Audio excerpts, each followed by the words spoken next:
So welcome. Welcome to the Church of Perpetual Life, and I'm Neil Vandry, your officiator here.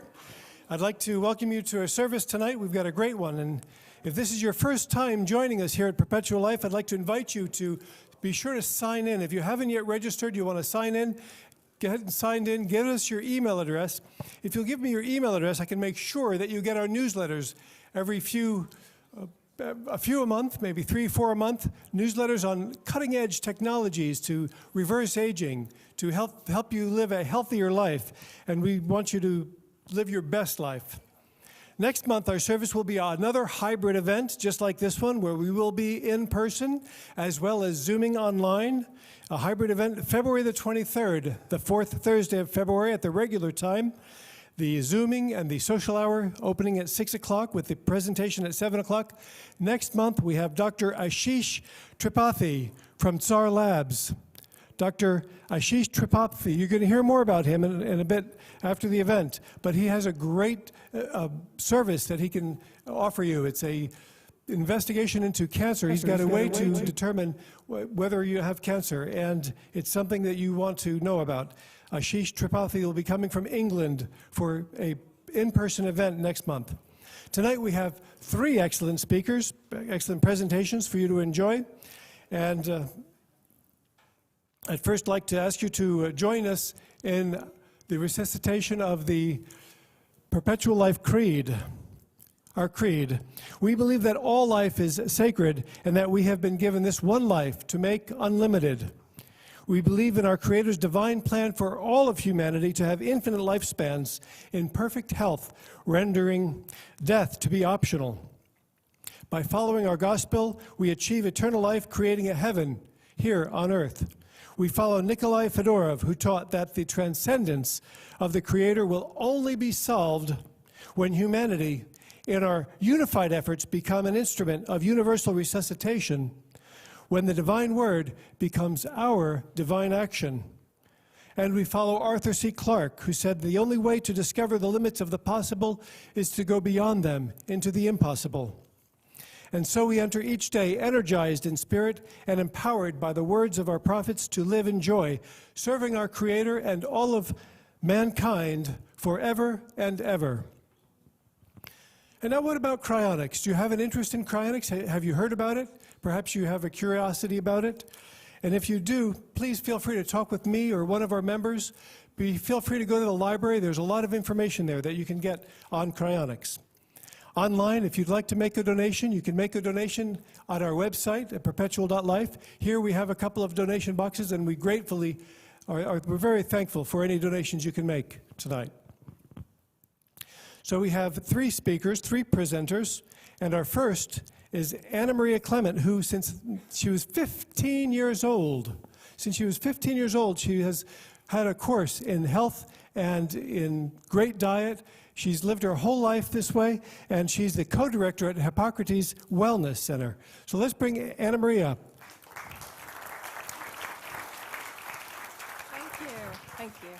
Thank you, Neil. So how exciting to be here in this new venue, too. And, you know, every life is sacred, and that is, I think, the most important that we do at Hippocrates, because every person that comes in has a need to change their life. So that's why we call it Life Transformation Program. And usually after 3 weeks, realize that everything in life goes in cycles of 7 and multiple of 3. So 21 days is minimum to do of a program where you change lifestyle. So I come from Scandinavia, and being from Scandinavia, you kind of do everything in moderation. Everything. And the thing is, we exercise more and we don't overdo things. So people live a long life. Although traditions from America and other Western countries kind of seeps in, and we think that whatever they're doing must be good. And we can see when the traditions of the way we eat here, because no generation have ever eaten worse than now. We are top in eating bad, but that's not a good thing. And we kind of transplant that to many, many countries that think that this is something you should look up to and continue. It is not. We have destroyed our systems big time, and we pay for it. So the moderation that we talk about is, of course, a plant-based diet. And when they talk about climate change, of course, we want to have better energy sources. Florida should have solar everywhere. We have sun, for heaven's sake. We don't have so much wind. Denmark, out in the ocean, has so much wind. They're more or less independent in the windcraft. So the thing is that it's much more important to go plant-based than all that stuff about cars and trucks and airplane. Much, much more important for us all to go plant-based, because the biggest polluter is the animal farms. That is the chickens and the eggs, and that is the meat, and that's the fish, and all the things that we thought that we couldn't live without. I lived with that for my first 15 years. Then I became vegan. More or less fumbled into it, like most of you did too. And then by 18, I came to a clinic that I wanted to just study with, and before I know it, I ran that whole place. The lady that owned that had rheumatoid arthritis, but she was forced to heal herself because the pills that she had lived on for 30 years, they didn't work, because one morning she woke up, her whole body had stiffened and her jaw had closed. So the pills didn't go in anymore. That's when life turned for her. Ann Wigmore, who founded Hippocrates Institute, she more or less had the same. She was diagnosed with stage 4 colon cancer. And that's when she changed. That's when the life changed for her. And she had to heal herself. Well, a lot of people ask for quicker methods to heal themselves. But at the end of the day, you can't heal with stitches and knives. At the end of the day, you need your lifestyle. So that's what we're about. We're about lifestyle. We're not medical. We're not going to do surgery on you. We're lifestyle. At the end of the day, it's number one that got us sick is number one that's going to get you healthy. So enjoy, Brian. Thanks.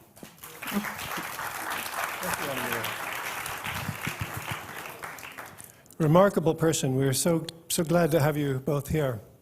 So our next speaker is Brian Clement, who has spearheaded international progressive health movement for over 35 years.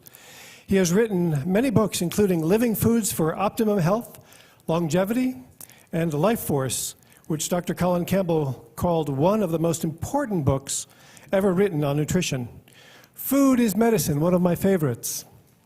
Dairy Deception have recently been published as well, and I understand that he's going to be doing a book signing right here. So after the event, you'll be able to meet with him in person.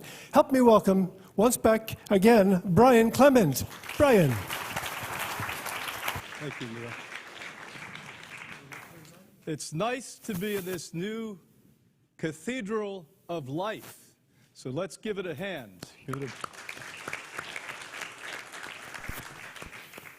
Now, I've been watching Bill and Neil and this wonderful group of people for decades when the whole world said, he's crazy. What do you mean perpetual life? What do you mean people can live well beyond the age that we do today? But guess what? Science has caught up.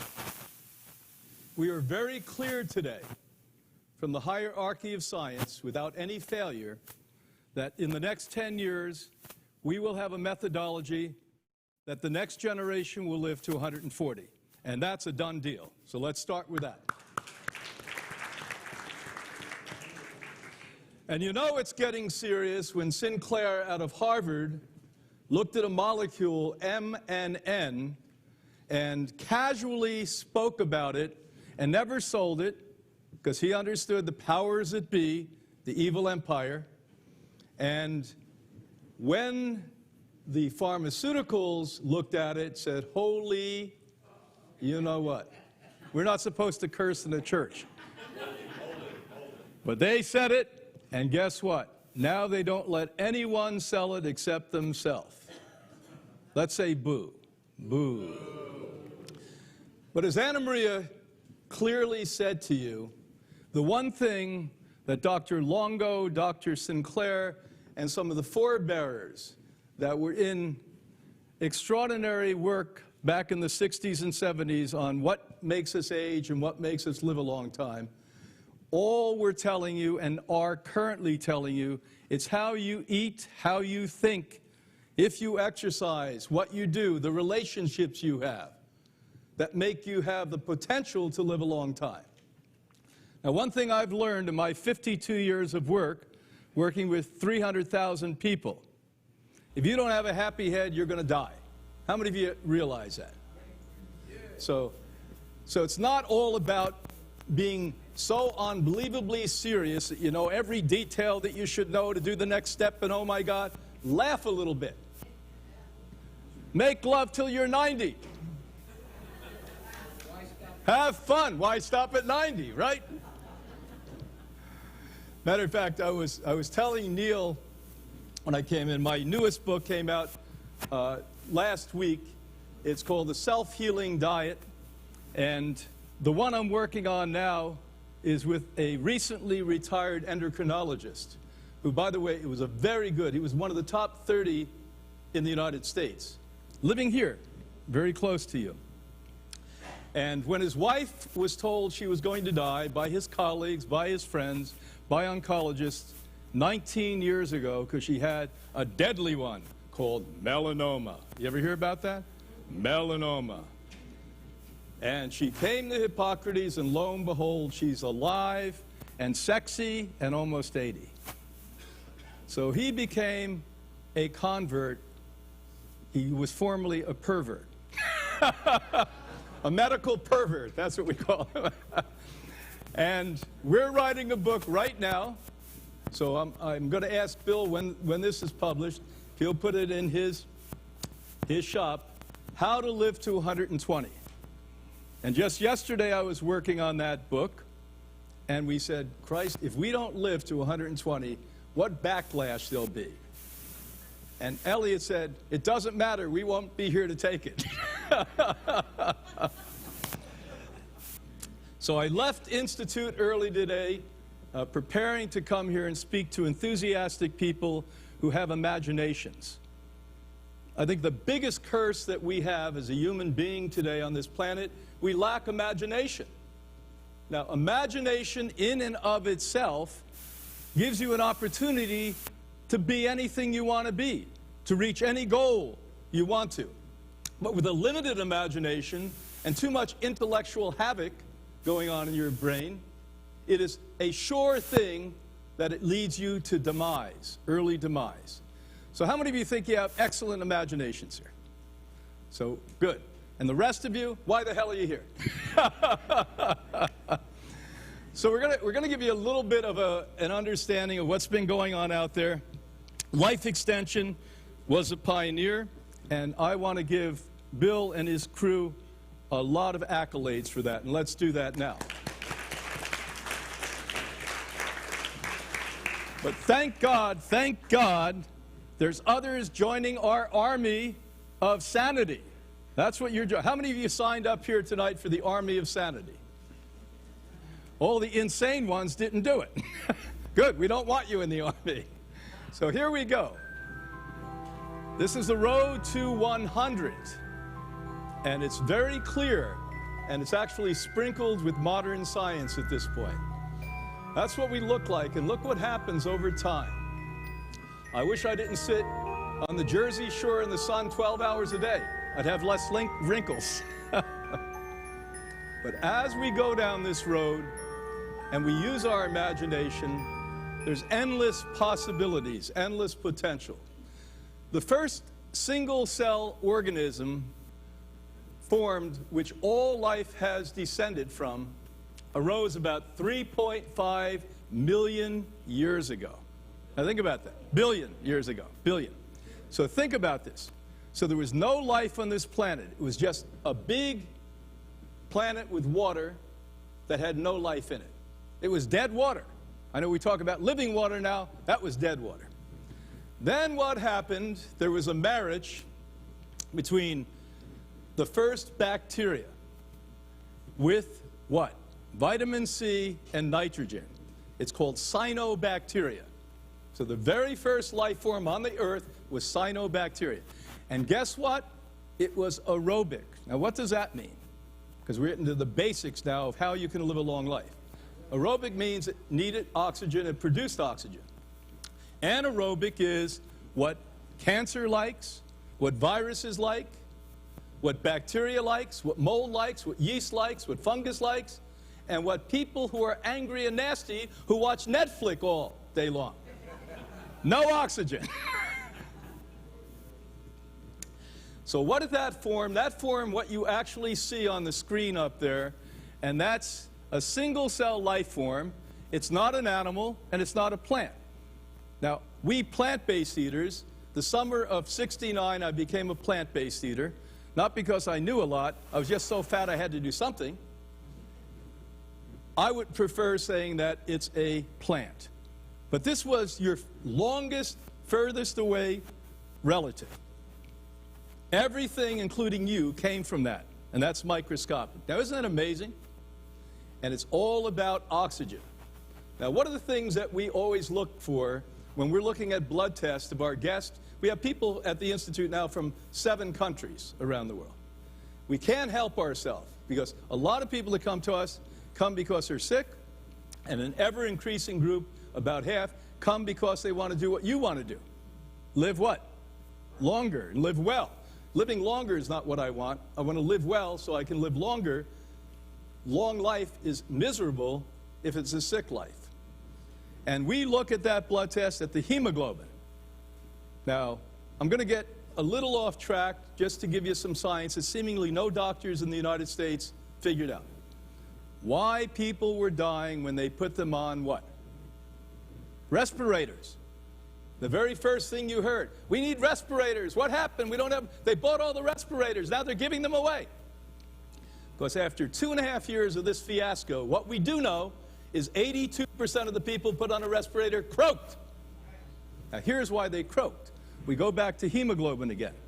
And what hemoglobin is, it's oxygen. And that's in red blood cells. And what makes hemoglobin is called HEMS. H-E-M-E-S, HEMS. And I'm going to make this super easy. So let's imagine we have this big round hem, and we make a pie out of it, so we have 4 quarters.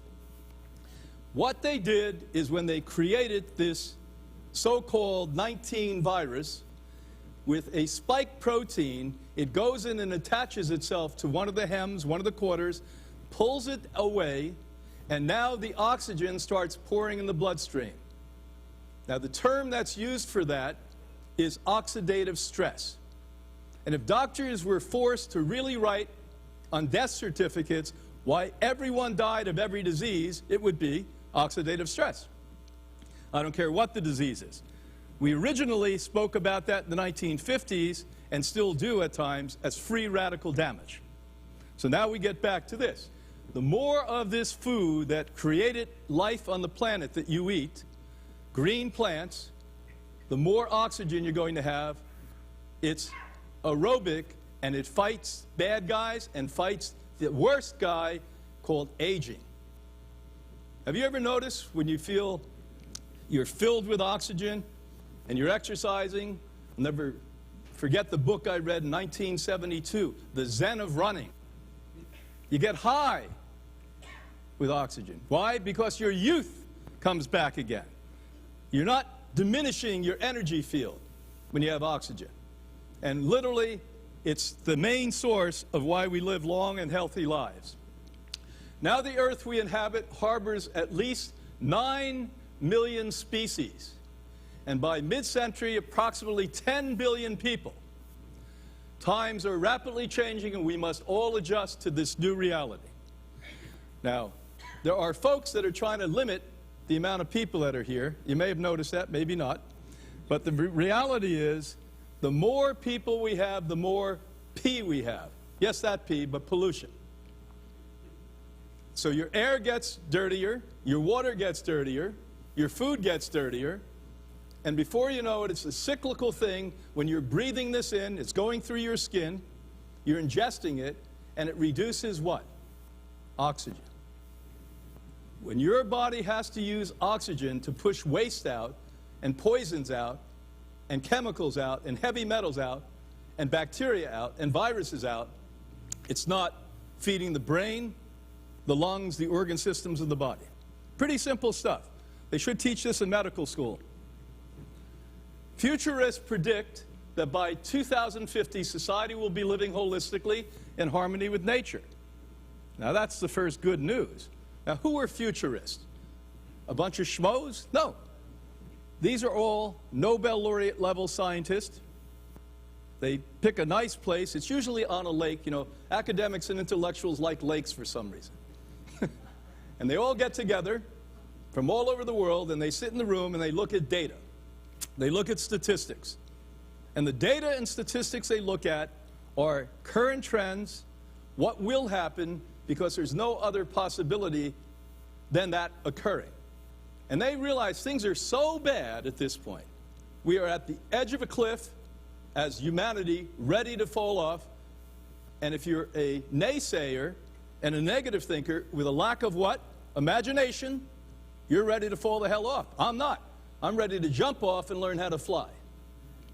And the futurists tell us we're going to learn how to fly. Because the one good thing about humanity, as dumb as we are, and believe me, we're dumb as rocks, when we get put against the wall and they're ready to shoot us, we figure a way out. Isn't that true? So give yourself a hand for that. But they really have to be cocking the gun before you do something most of the time. Now, this development will provoke, by very rapidly dwindling resources, much of our energy will come from the sun, wind, thermal, ocean resources. Do you realize the #1 technology today you never hear about because they don't make money on it? They found little tiny, well, hydrogen's not it. They find little tiny devices that they put in water on the shoreline, and right here they could do it. When the waves come back and forth, it generates more energy than any other source we know today. Can you imagine Florida? My God, we could fuel the world. We have thousands and thousands of miles of coastline, and there's always waves. Always waves. Can you imagine? And you don't even know about that. They don't talk about that. Yeah. And solar, it's outrageous. Anna Marie and I talk every day. How many days a year do we have sun in Florida? 300 days a year? Our species begins in the womb, developing physically, emotionally, spiritually. Our senses, personalities, and strengths, as well as our limitations, manifest patterns early. Now, here's your big bummer. Here's where we have dwindling spirit. How many of you ever felt like you had dwindling spirit? It's going away. Oh, I remember the good old days. There's no good old days. There's today. Wake the hell up. Yesterday's gone. 10 years is gone. People talk. You know, there was one guy I went to the gym with. He used to piss me off all of this time. And I don't care. When I went to the sauna, I'd go at odd times. He'd be in that sauna. And he was whining. His wife is bad, and this is bad. And I know the guy was married 50 years. And after about a year listening to him, I'd go in there and I'd be quiet. I'd try to meditate. I was doing sit-ups. I finally got pissed off.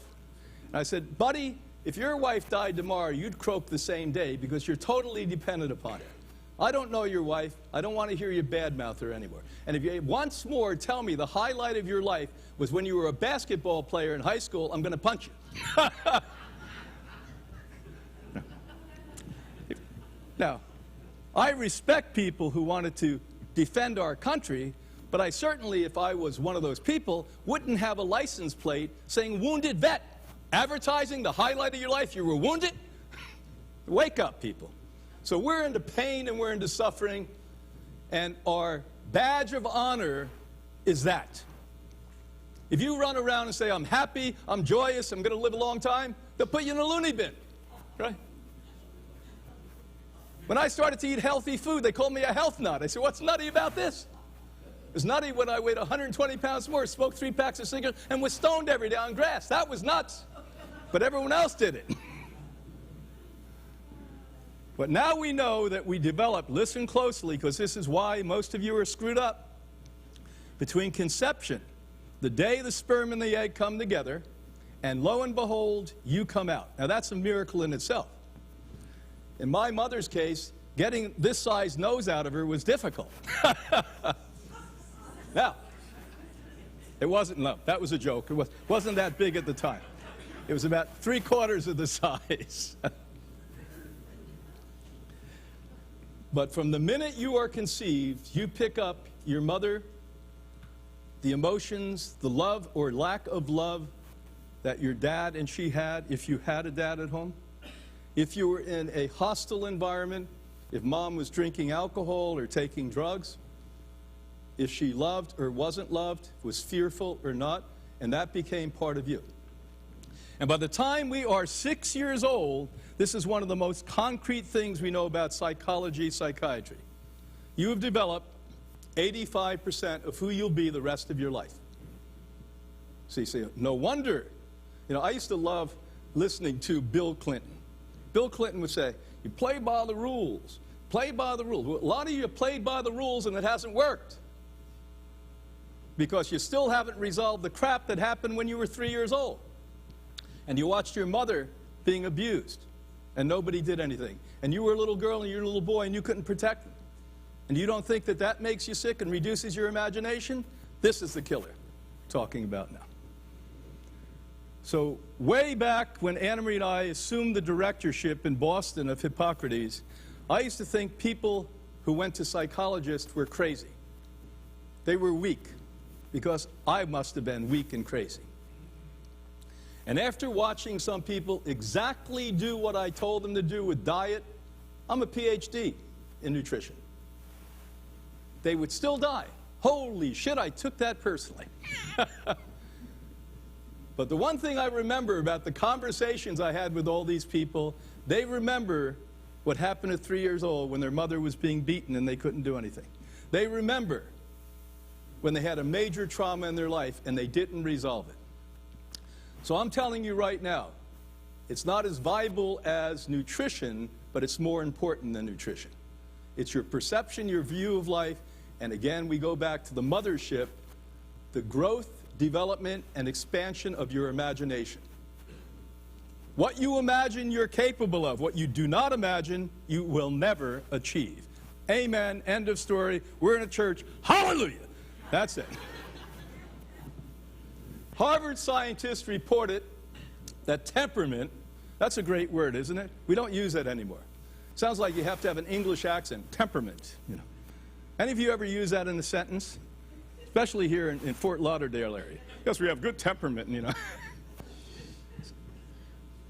In one's youth determines health outcomes one way or another in maturity. They found that the ways young men at Harvard explained bad events predicted health outcomes decades later. Now, this is an amazing study that I'm surprised that this group of academics was smart enough to do a long time ago, in the middle of the 20th century. They looked, when these boys were there at 17, 18 years old, they asked very simple questions, sort of like, is the cup half filled or half empty? You get the gist of what I'm saying. Now they went back when these were grown people in their middle age, and the outcomes were shocking. The people who were pessimists had 57% more mortality. You want me to repeat? They died. So from the time they were young, they had a limited view of their potential. Highly educated, no schmoes get into Harvard.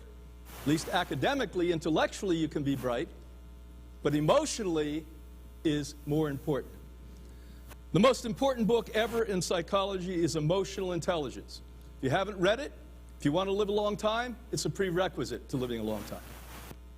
He shows you it doesn't matter what you know, it matters how you feel, how you react, and how you perceive. Do you follow?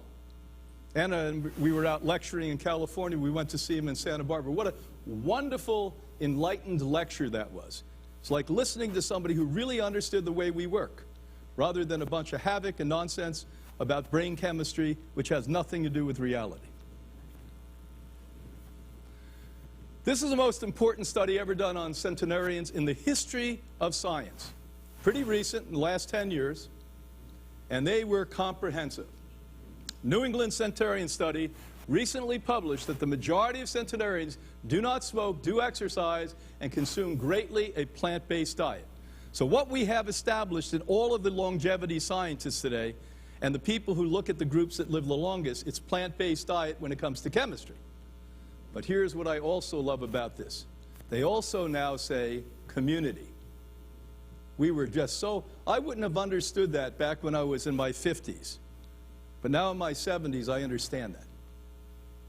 And why that is so important is that we exchange energy. We receive support. We don't feel alone. A study that was done at Brigham, way out in Utah, by the Mormons, I guess. They basically found out that people who were lonely through life died an average of 15 years sooner than the rest of the population. You want me to repeat that? So you've been lonely through life 15 years sooner. That's like smoking packs of cigarettes a day. Imagine if you smoke packs of cigarettes and you're lonely. You're screwed. You'd probably die at 10. Per capita, the U.S. has most 100-year-olds. So we did one thing right. Let's give ourselves a hand. We always say we're number one. This is the only thing I can see. We're number one. This report revealed that more than 80% of these long-lived people were women. Now, why do you think that is? They're smarter than we are. That I agree with. Whenever I want something done, I bring a woman into the room. I want to hear complaints, I bring a man in. Can't do this, can't do that, I don't know how to do that. It's like listening to Jackie Mason, having a man do something. Here's what you have to know. That women live longer for two reasons. Now, the old story is not the right story. They smoked less, they drank less, etc. Women are wired differently than we are. And I'll give you a great example. Today, before I drove down here, I do my ritual 2 times a week. I go into cryo, where it's 170 below zero. And the most they'll let me stay is 3 minutes and 15 seconds. And believe me, I don't want to be there the 16th second. I'm happy. I'm watching the damn clock and ready to run out of the thing. Then I immediately go over to red light therapy. And I can tell you something, that's amazing for you. First time I experienced it, I was speaking in Central Park West, and there's a place right across from the park there, and it's called the Fuel Stop, and a Russian woman owns it. And I like the Russian attitudes. They don't put up with any crap, they just tell you what they think, and if you like it, fine, if not, get out of here. I really like them, they're good. So I come in and the woman says, I'm really a nice person, I'm letting you speak here tonight, and we're going to bring a nice group of people who want to listen to you, but before you do this, you have to do the treatments here so you can speak about them. So she said, I said, what's the treatment? She said, cryo. I didn't know what cryo was. I thought, people died, you did cryo. That's people that die ahead of time, they really wanted to live a long time, and basically you die too soon, you say, freeze me. Maybe you'll learn something. Bring me back at that point. So she shows me the machine, and she says, men have problem in this. Of course, immediately the peacock comes out. Not me. This morning I was lifting weights. 3 days a week, I spend 3 hours lifting weights. Why? Read my book, Menopause. Came out in 2020. If you want to live longer, you better have muscles. If you don't have muscle, oh, I can't have muscles, I'm getting old. Bullshit. The work was done at Tufts University by Dr. Mayer, and Dr. Mayer is a nutritional scientist, but could appropriate money better than any human being I've seen. You shook his hand, before you know it, $100 was gone. And he was bright. He would do like down-to-earth real studies that people were interested in. People would actually read the studies. And the old idea was you cannot develop muscle as you age. He actually did the extreme, which was beautiful. In the Boston Globe, how many of you are from Boston? Boston Globe, he puts a big full-page ad and asked for centenarian volunteers. The median age, I got 17, median age was 102 plus 5. And he pulled them together and pitted them against our then Olympic athletes. 17, 18, 19-year-old kids. Our top athletes in the United States we're sending off. Guess what? At 100, you develop muscles exactly the same. The problem is, when you pump it up, it deflates quick. Because we don't have what? Okay. So anyway, I'm telling her all this stuff. I have big muscles. She's thinking, this guy's an ass. Muscles have nothing to do with this. Stamina does. And when I get in, I knew nothing about it. I go into fight and flight. That's the problem with men. And I'm looking at the window. Even though I walked into a door, I forgot I wanted to break the window and jump out. And thank God she had a nurse from heaven who was like Mary Poppins. She was dancing and singing and happy. I said, well, I better stay in here. It's an embarrassment to break the window. I finally came out. They warmed me up. And I finally humbled myself and said, why do women, now we're getting back to why you live longer, you're wired differently, we can have babies come out of our vagina, she said. If a man did that one time, he'd croak on the spot. That would be it. So you got to be wired differently than. I had a lot of love and respect for my wife, but when we had births at home and I saw that, I got on my knees every night and said, please forgive me.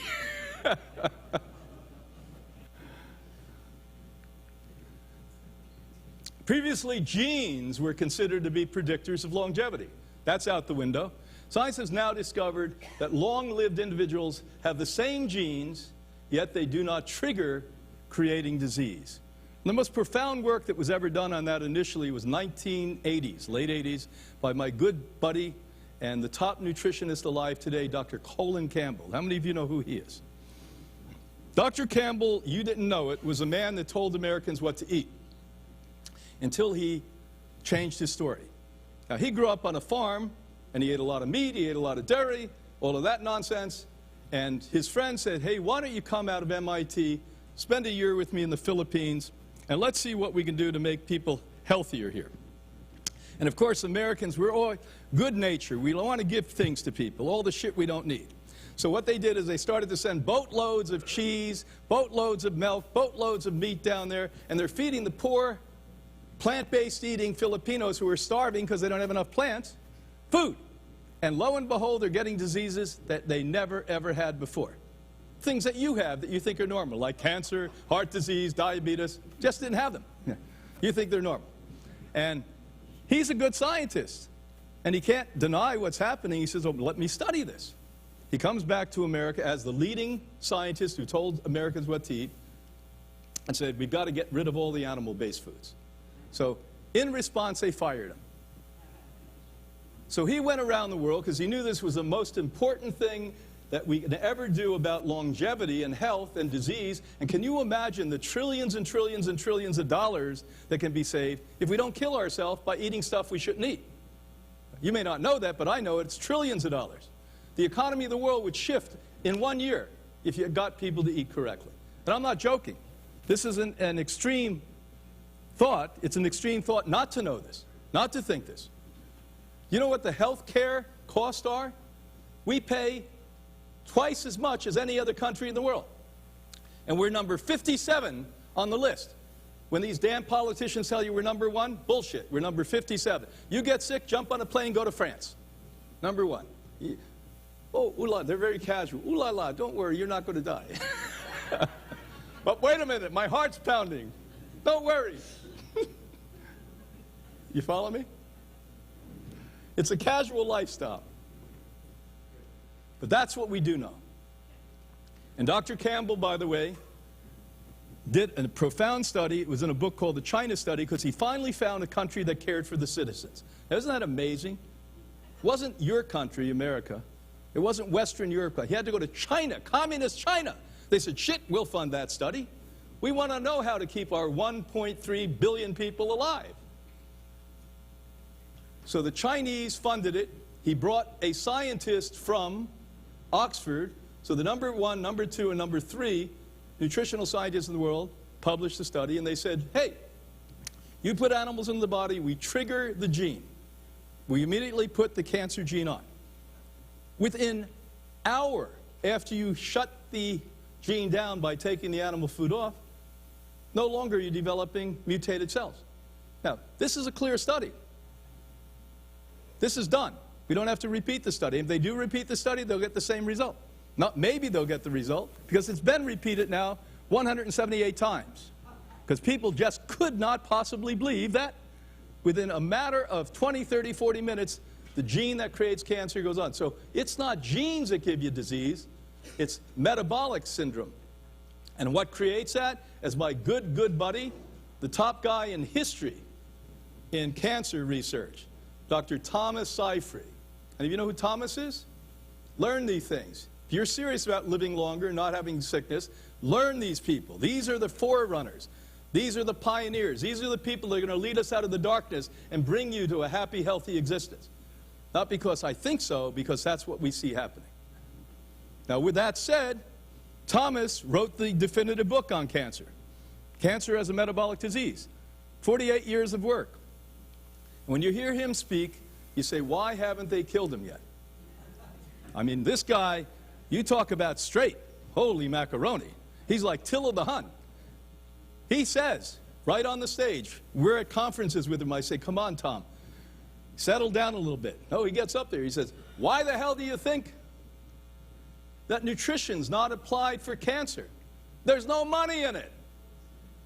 Do you know that for the average person, listen to this data, the average person that contracts cancer, it costs $500,000 to treat it. Listen closely. I will never give you a fact I can't support and back up with data.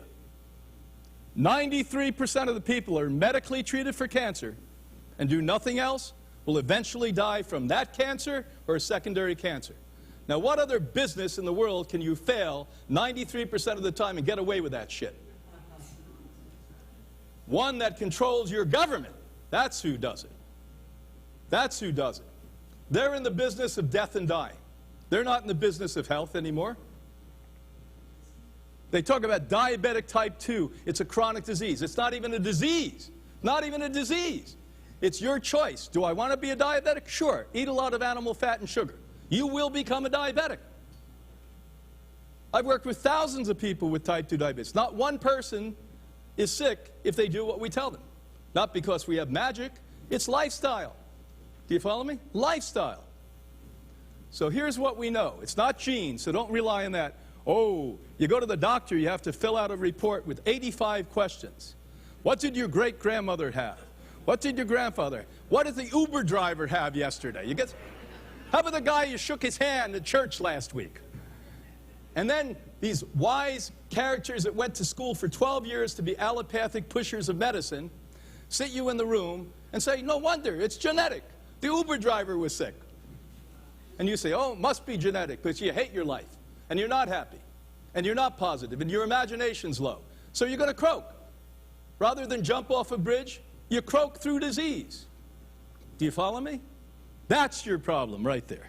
Epigenetics, lifestyle, mind, movement, and food combined with environment and life activities either turn on or turn off the genes. So how about if you're in a happy marriage? You think that's good for you? How about if you go home and every day you fight? That was my first marriage. I was exhausted. I was working 20 hours a day. All my wife wanted to do was argue with me. I said, find another guy to argue. I don't mind. I won't be jealous. I come home now. My wife's there. She's happy. I kiss her. We love. We cuddle. I said, that's normal. Holy my God. And what did we say early? We'll repeat it. People who have committed relationships, people who have friendships, people who have community live longer, no matter what they eat. But now, if you eat good food on top of it, and you have exercise, and you have a clean environment, and you don't wear polyester underwear, some of you giving yourself... We wrote a book 15 years ago that showed you polyester underwear, bras, give you cancers. Not because we think so, we know so. They're estrogenic. You laugh, it's funny, until you get the damn cancer.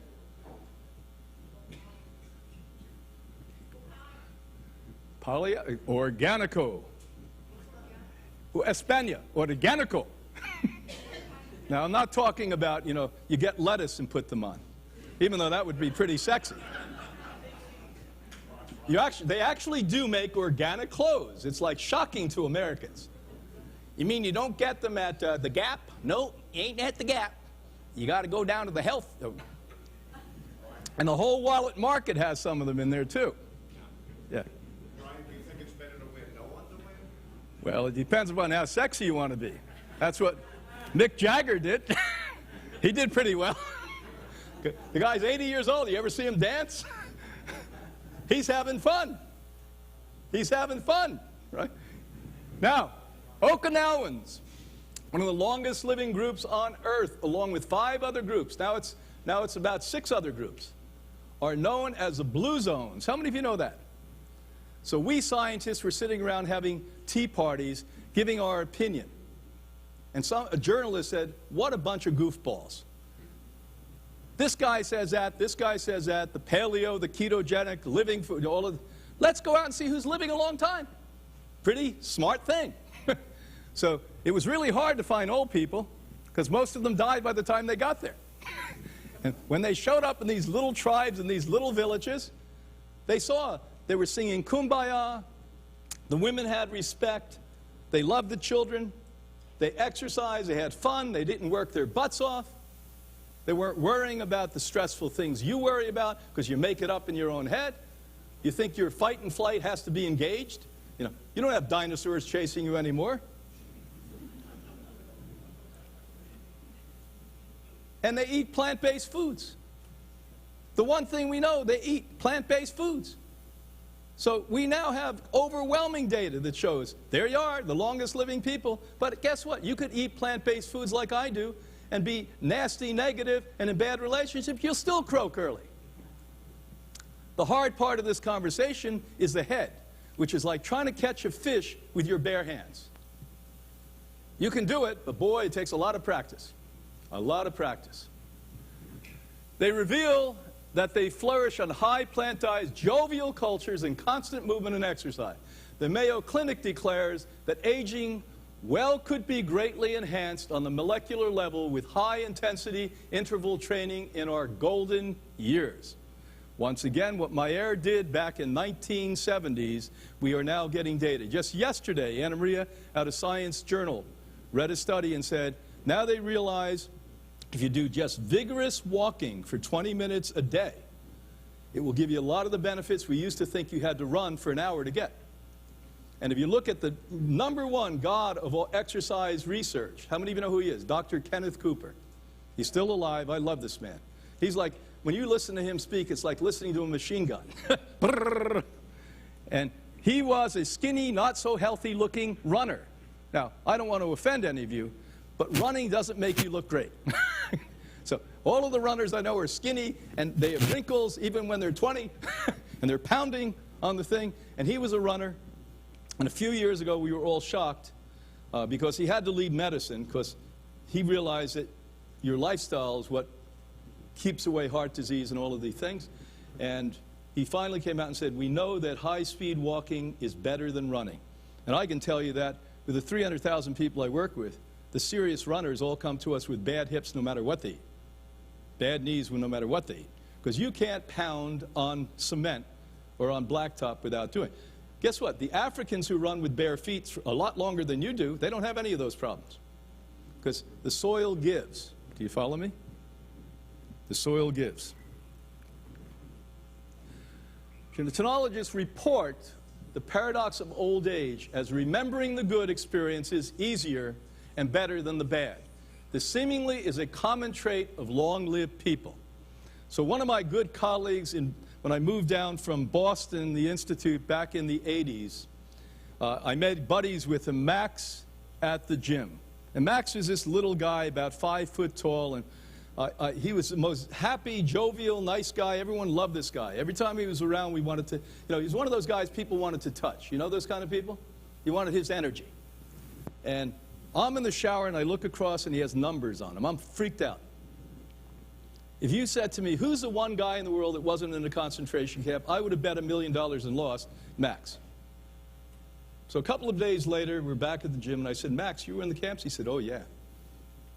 And I asked him the question that I was thinking about for 2 days. I said, why hasn't it affected you like everyone else I know? And he smiled, didn't miss a beat. He said, if it had, Hitler would have achieved his goal.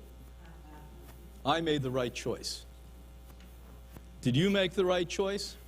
Are you intellectualizing? What should I do next? Should I learn more before I take the next step? Run. Run in the right direction. Don't contemplate everything. Do you follow me?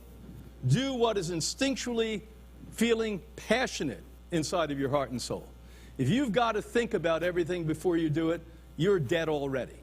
Do you follow me? You're not living with passion. And the other thing I know is every really old person I know, I hang out with old people. I have since I was a kid. We're happy and funny and jovial. You know, George Burns was a perfect example of that. If he was on our diet, he would have lived to 300, no question. He smoked himself, drank himself, and ate himself, and sexed himself to death at 100. He actually signed a contract out in Las Vegas at 100 years old. And listen, he was so happy and so giving. Part of my youth, part of the joy I had is watching George Burns. I didn't even understand half of what he said as a kid, but it made me happy. Do you follow me? The happy issue, big one. And you think you can be happy? Just last weekend, if you eat crappy food, it's impossible. This is an American hero and a German hero you've never met before.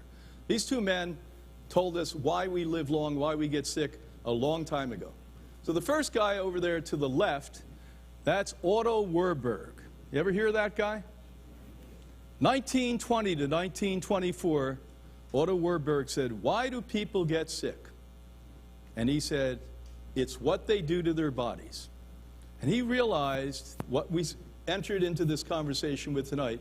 You reduce oxygen in the bloodstream, and cancer cells start to be created. You could take me, listen closely, a healthy guy, and basically reduce my oxygen by 1/3, and on the spot you could show cancer cells, mutagens starting to happen. So he hypothesized and no longer had to, because in 1931 he won the Nobel Prize. We pat him on the head, put him to pasture, till my good friend Thomas Seyfried, formerly Yale, now Boston College, revived it, did the research in the 80s and 90s, and said, my, this guy was completely spot on. And how do you reduce oxygen? Fermentation. Now, how many of you tonight, I won't make you raise your hand because most of you would have 2 hands and 2 feet up, by the way, took something sweet with the meal you ate? How about if you drank wine with your protein meal or carbohydrate meal? That's fermentation. Now, my mother should have been canonized by the Pope. We requested it, but he denied it, because she was an Irish Catholic who literally never took a drink in her life. Now, that's almost impossible. She never took it. She was drunk all of the time. Now, she did it at our table, because we used to have white bread. Remember the Wonder Bread? I'm still wondering what the hell it was. It's not a joke. Remember that? It was like this big, white. You have to put sunglasses on when you saw it. Oh my God, what is that? And you'd buy 5 loaves for $1. Who wouldn't buy it? You didn't even need it, you'd buy it. It would go stale, who cares? Right? And we would flush it down with soda.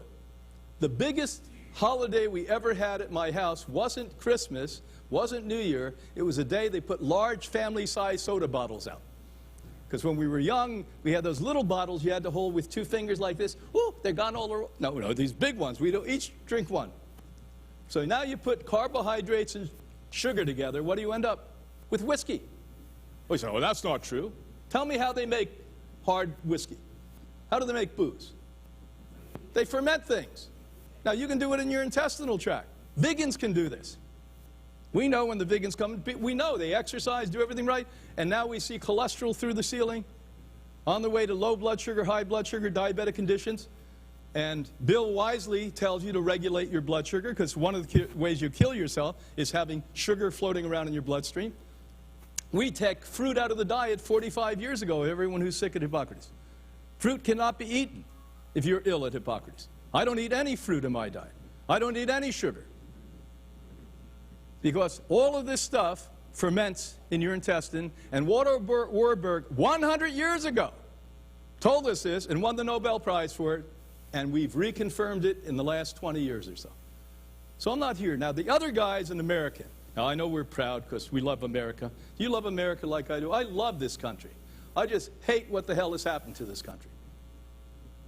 And it's not one side, it's not the right or the left. They're all corrupt, they're all sick, and they don't give a shit about you. And you are one thing. What really angers me, they don't give a shit about the country. They call themselves patriots. As soon as somebody tells me that they're spiritual and patriotic, I know it's shit. That's immediately like it's a sign over their head saying, here I am, I'm struggling hard, but I haven't made it yet. That guy should have won 10 Nobel Prizes.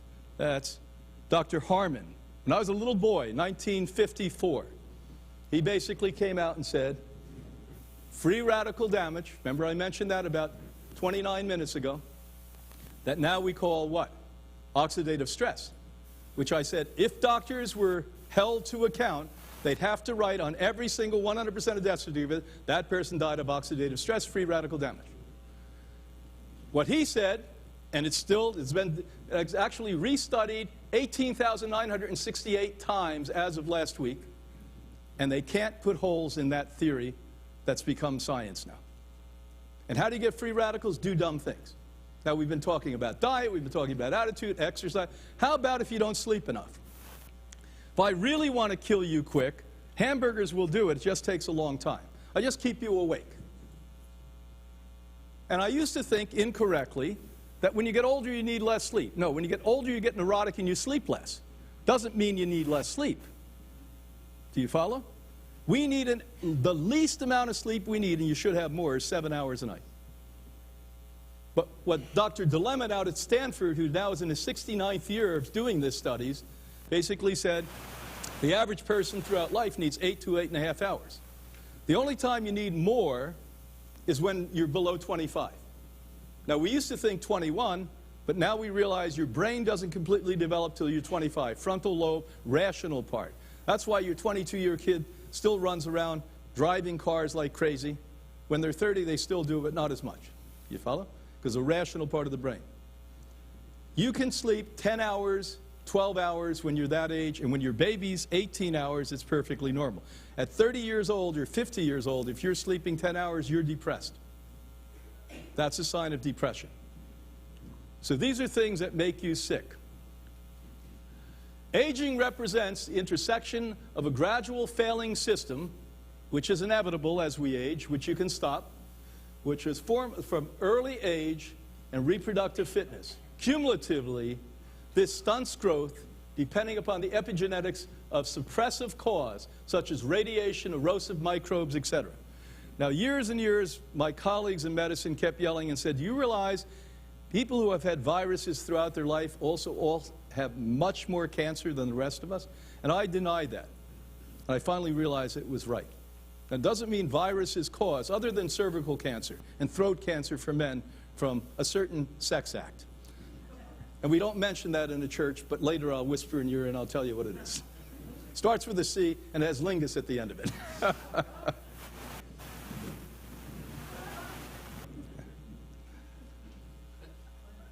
Now, did some of you guess that? I know you're people down in South Florida were fairly bright. But the reality is, if you have these little viruses that are really smart, they screw themselves into healthy cells. How many of you know that?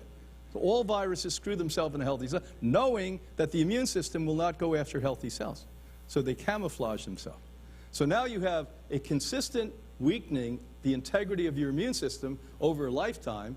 And by the time you're 50, 60, 70 years old, you're an easy prey. So a mutated cell says, because you have little oxygen, and I never even mentioned this, why most of you have little oxygen, you're under stress constantly. Ha! What did you just do? The first thing that happens when you get stressed, you stop breathing. Let's die. Right? That's the number one reason you don't have oxygen. Now, a lot of you are smoking weed now. I know they legalized it. When I was a kid, I smoked a lot of weed. Do you think that increases or decreases oxygen level? Of course. How many of you think that when you're driving in a car, even if it's a Bentley, even if it's a Tesla, that you don't have some kind of problem with the air that's in that car? Of course you do. You have less air in that car, you should always crack the window of that car. When you're sleeping, you should open the window. You say, it's August in Fort Lauderdale. Open the window. That's going to cost a lot of money. Move the hell out of Florida. Do something, you know. So here's the foundation of what our programs have been doing now for nearly 70 years. We're the oldest complementary health organization on the planet Earth. We started in 1956. In 3 years, it will be our 70th anniversary. Back in August, it was our 35th anniversary here when we moved it out of Boston. Goodbye, Boston. It was nice weather up there for 8 weeks a year. That was it. At the end of August, everyone would be all excited. Oh, it's getting nippy. I'd say, oh, the clouds are coming in. How many of you remember that in the north? And they'd roll in September, and you think April, never. May, never. June, maybe. And then they roll back in again in September. So what we did is we moved it down here. We looked all over. It was going to be between Santa Barbara and here. And we chose wisely West Palm. And we're on now 60 acres there. So we use food that's completely unadulterated, organic. We've never served anything that's not organic. They say, why? It's more money. No, it's more life. It's more health. Now, I'm not suggesting that organic food grown in California is the best choice for you. But if you can grow germinated nuts, seeds, grains, and beans in your house in the middle of August here, or up in Boston in the middle of January, that's the freshest food in the world, least expensive food in the world, with the highest medicines in the world. They're called phytochemicals. So why people by thousands, it's not a joke, come to us and reverse catastrophic disease is because of the phytochemicals in the food, and we loosen up on their lifestyle. We tell them, relax. Everyone gets psychotherapy. Why? We're all a little nuts. And you got to be told, you're nuts, relax a little bit, it's okay to be sane. And real sanity, you laugh all of the time, you have joy all of the time. It's the opposite of what you think. When people are running around happy, we think they're crazy. The ones that are crazy are the sad ones yelling at the ones that are happy. What are they happy about? You're pissed off because you don't know how to be happy. You follow? So we've got to get you to that state of copacetic relationships. As Bill and his life extension organization wisely has done, they've done deep dives into researching what works, not only for longevity or health. What I'm really proud about Bill and this organization, they're on top of it. I read that magazine, I learn things in his magazine, and I'm really, really, really good at this stuff. I learn something new every single time. So listen to these things. Supplements are important. People say, oh, you can just do it on food. No, you can't. Anna Marie and I get up every day except fasting day, which is another important way to live longer. I fast 2 days a week, and I do intermittent fasting every single day, 7 days a week. So I eat 1 meal a day. Anna Marie and I, for at least 15, 20 years now, eat 1 meal a day. So not eating a lot of food, eating high-quality food in very small amounts, like your ancestors did, nomads, is another thing we know for sure make you live longer. We don't guess this anymore. We know it. A lot of the people that want to sell you something say you got to eat every day, you got to eat 4 meals, the most important meal. No. There's not one scientific study in history that looks at low caloric intake that doesn't come up with the same conclusion. These people have less disease, these people live longer. Aerobic, resistant, and strengthening exercise. You have to remember, about 18 minutes ago I said the book we wrote back in 2020, Menopause. You women, 75% of who reads it are women, to figure out who the hell this person is you're married to. Because women are always accused, they're on the rag. I remember when I was a kid, I didn't know what it was when I was like 10. They're on the rag. That means they're nasty.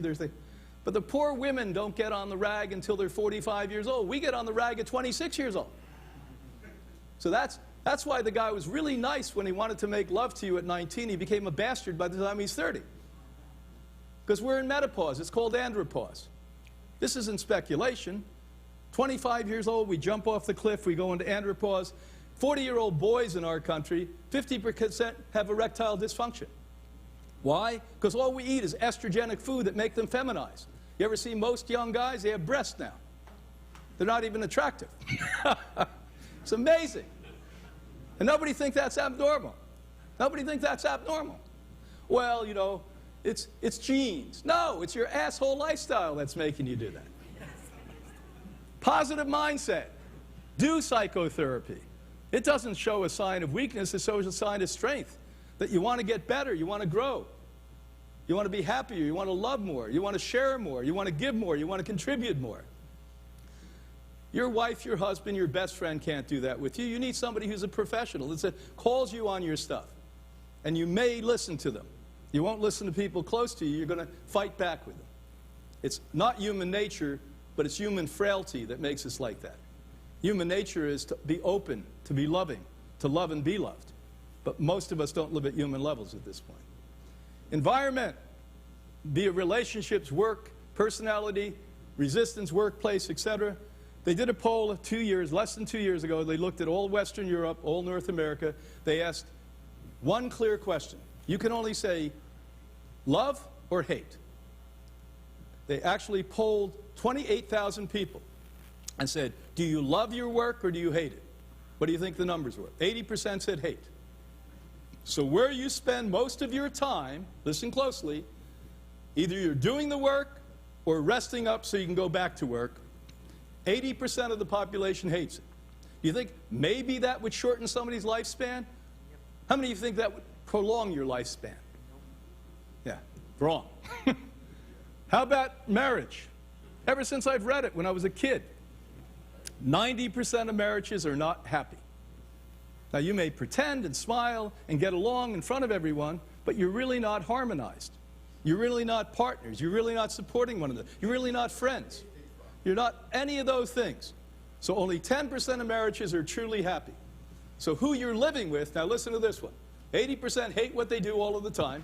Then they come home, 90% of them aren't really happy in the marriage. Do you follow? Now, do you think that's a recipe for living a long life? Or do you think somebody who's not completely bonkers who will jump off a bridge says, oh, not so bad I'll have a heart attack. Not so bad I'll get diabetes, because everyone I know ends up with their eyeball falls out or something. You follow? So it's really the best thing I ever did in my life. Not only the Life Change program, but also the Health Educator program. I can't really explain it, but this is a magical place. It happened for me. You know, I had lost 10 pounds over the weeks that I was here, and that woman's 82. Had a sparkle in my eye, I guess, and I just thought, I said, well, you know, I changed my life. Hippocrates changed my life. What's been most interesting to me and most exciting is how Hippocrates Health Institute focuses not only on your physical body, but also your mental and spiritual aspect to your health. And it's been over 14 years, and I haven't had any issues at all with cancer. And I can tell you, if I hadn't changed my lifestyle into using the raw and the living foods, most likely I would not be here speaking today. So it's helped me tremendously, and I've seen many people with this lifestyle do it extremely well. I can do this through diet and lifestyle change by getting stress out of Look my at what happens life. in 3 weeks today. And so here at Hippocrates, they've made all of that more than possible. They've made it a reality. Well, here I am. I just 3 graduated, weeks and later. I am just thrilled. I'm so alive. I feel healthy inside and out, and I am ever so grateful to everyone at Hippocrates. So when I came here, I was pleasantly surprised because the program is broad and it goes into multiple different facets of health, things that I didn't even think that they would cover. And I think that this program is going to be very beneficial to anyone who is trying to get healthy, to learn the truth about health. All in all, it has been a wonderful journey. You know, I have made some good friends, you know, and I have met people who loved from their heart.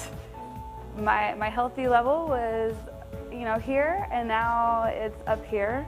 But it's more than just food. It's a holistic approach. The food is amazing. You have to get used to it, but it is, your body enjoys it. That's what I experienced. My body really wanted this food. It's so full of nutrition that it's longing for more, even though you think, well, it's all green, but still, you'll eat heaps. they just want to help and be a part of the positive progression of humanity, and that's an amazing thing to be a part of. So I took back so much more than I came with, and I'm thankful for the whole experience. It's been amazing.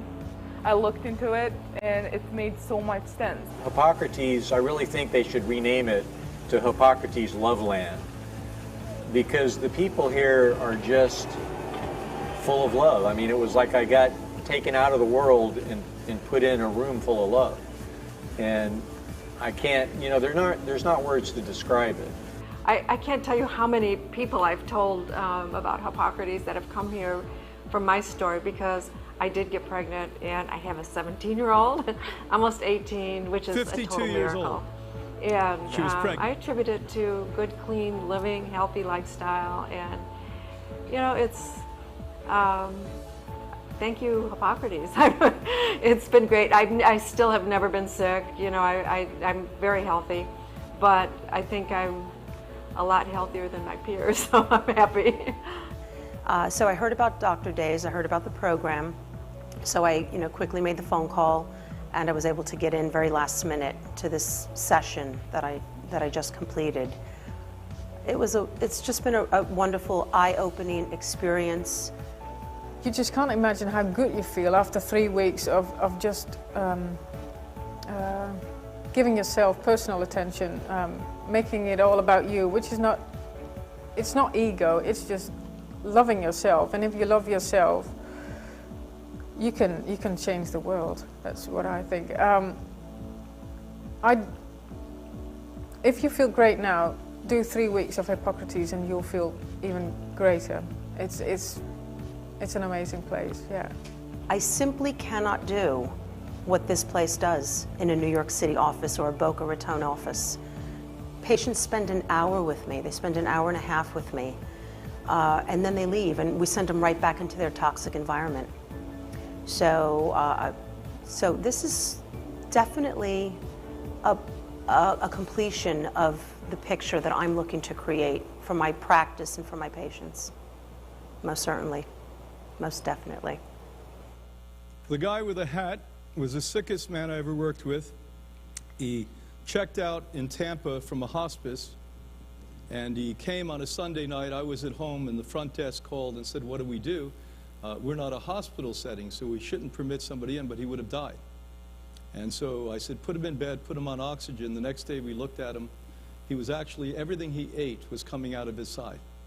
The radiation burned him so deeply that his intestinal tract was dumping onto the bed out there.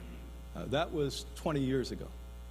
The woman who looks like she's 50 is 82 now, had a baby when she came to us, married a much younger man, 15 years younger, when she was 52. And so the last thing I'll say, and then we're going to bring up one of my heroes, Bill, who has a lot to say, and we should listen closely and acutely to what he says. Because when I said earlier, I don't blow smoke up anyone's ass. You don't need to do that. This guy was a pioneer in this. And now what he's been talking about for decade after decade is being scientifically validated, and I can promise you what he's saying to you is right. You just got to pull your act together. Do things that you don't think you can do. Eat food that doesn't taste good for you. You think I liked the taste of this food when I began? No. But I ate it because I knew it was food that brought life back into me. So the way you can stay in touch with us, come up and click your phone on here. You get free mini programs, connection to us. Come and visit us. You're local people. You know, I'll be speaking in 12 countries in Europe starting the end of February. So if you can't make it over there, it shows you don't really love and respect yourself so much. Welcome, Bill. First, we have Brent from Ottawa, Canada. His question, do diet and exercise help longevity and avoid cancer risks? Absolutely. Okay. So what we know, and I'll repeat what I said slower, back when I joined the team in 1975 in Boston, we were watching people recover from highly catastrophic disease, stage 4 disease. But we really didn't know why. We had no concept. We just watched one after another person recover. By the 1980s, the pharmaceutical industry started to be a little shaky because when they interviewed kids in their teens and early 20s, those kids were children of hippies who said, "We don't like doctors and we don't like medicine." So the pharmaceutical companies actually went out and funded some pretty amazing studies. I would have funded the same studies to see more natural approaches to treating disease. And they went to Hopkins as an example. And Hopkins is one of the great research centers on the planet, one of the top 5, so you know that. And basically said, tell us what you think we can do in the 21st century to reverse cancer without killing people in the process. I'll give you the number again. 93% of the people that are medically treated for cancer and do nothing else will die from cancer. Okay. Now, with that said, they looked at a map of the world, and they found out that pretty much the entire developed world had a lot of cancer, the same amount. In the underdeveloped world, as we called it, they had little to no cancer. So that was a clear, blatant sign. The chemicals, the food we eat, the stress we have, led immediately to growing cancer, which I mentioned 8 different times during the thing. They also found a really odd enigma. Up in northern Russia, there was a group that had double-digit less cancers. They ate the same crappy Russian diet and even washed it down with vodka and had 10, 12% less cancer. So they went up and said, what are they doing that they're not doing in Moscow and St. Petersburg? Eating massive amounts of cabbage, which, by the way, they grew in their own organic gardens. And they looked at the cabbage, and they found out there was a wonderful phytochemical in it called sulforaphane. And at Hopkins, they had a researcher who I met him 3 years later, and the younger guy, he was 85, the younger guy was in his 40s, both said, this is the most important anti-cancer agent we ever looked at in the history of cancer research globally. And now I write books on this. How many of you are egghead doctors here? You're science guys. Well, I've written a series of books to really explain the detailed science of why this all works. They're called Food is Medicine. It's an academic series of 3. And in that, we now know there are 4,000 so far identified phytochemicals, and these plants, by the way, prevent and reverse heart disease, diabetes, aging. In my books, I actually write lists of plants that prolong life. And these are not guessworks. These are from some of the great institutions of research science globally.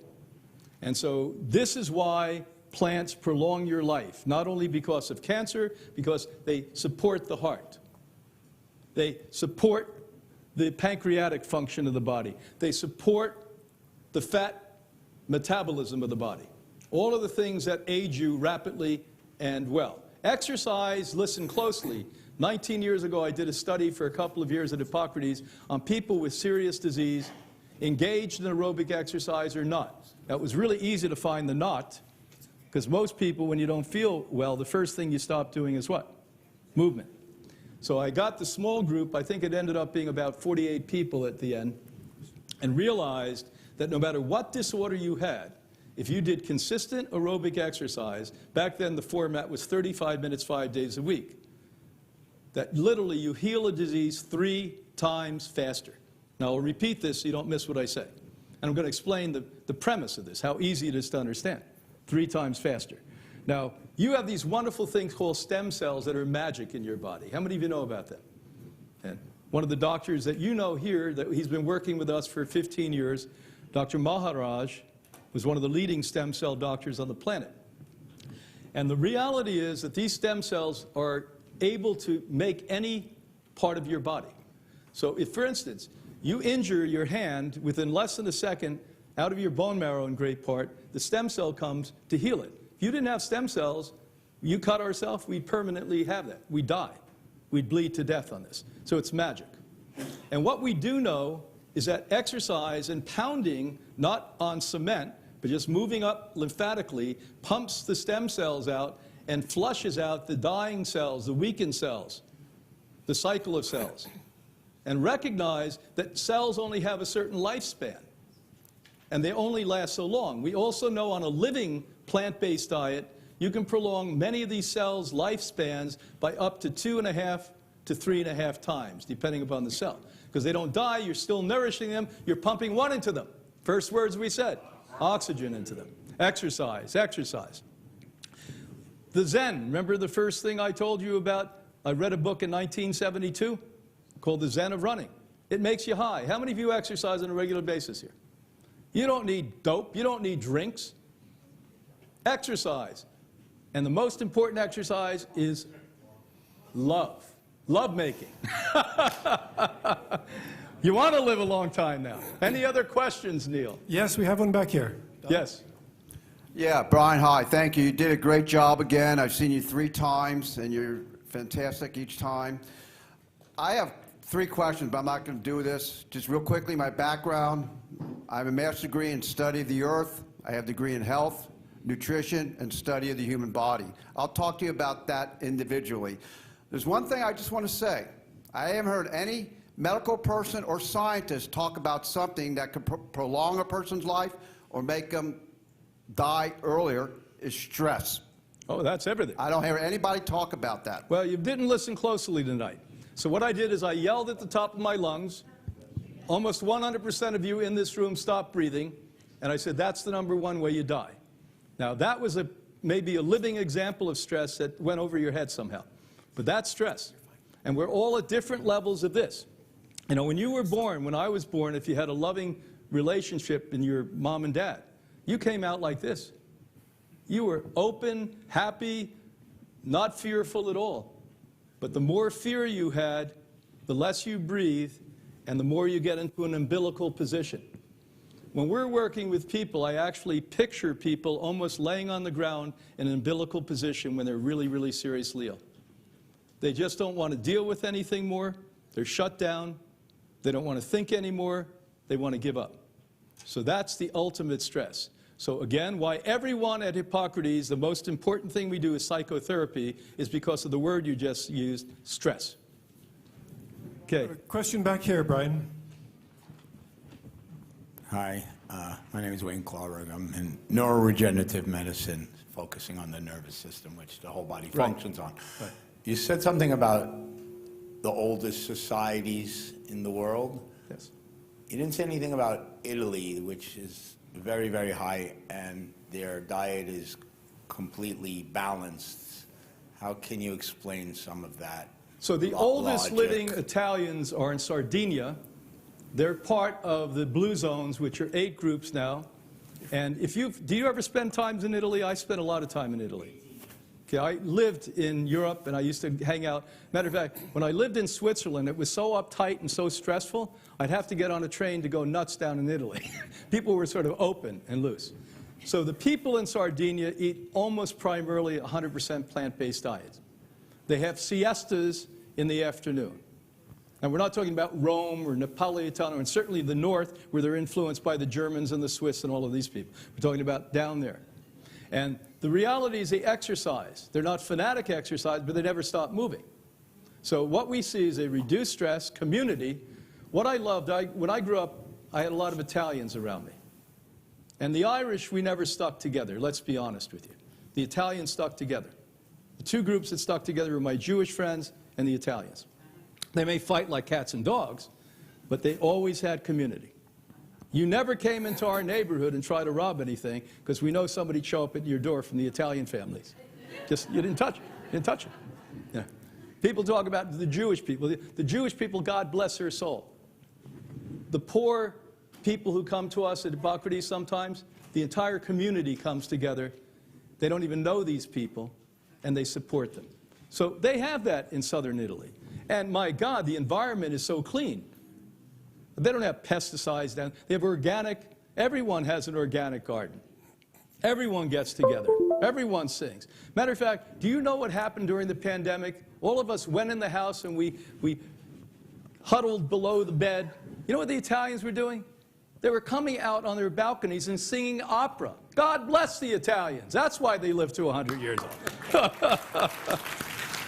We have time for 2 more questions. What is your opinion on the hyperbaric oxygen therapy, and what do you recommend for long COVID, people who have COVID symptoms for months and months afterwards?